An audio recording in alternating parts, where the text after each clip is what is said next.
So, for example, you'll notice I only have a basic room class, which is a very, well, basic room.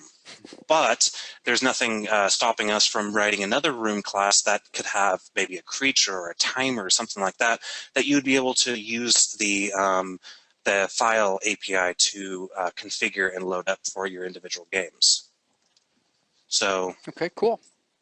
I mean, is there anything else that would be interesting, or? Well, That's what I have in yeah, a mind. creature that's an entity of its own that can, you know, through your turns of moving from one input to another, be room to room or picking up items or whatever, it could, you know, move from room to room as well. Bit of AI. Well, very, Behavior very, patterns. very simple AI. I mean, the class That'd be isn't cool. to be focused on that, but it would not be. It'd be very simple to add in.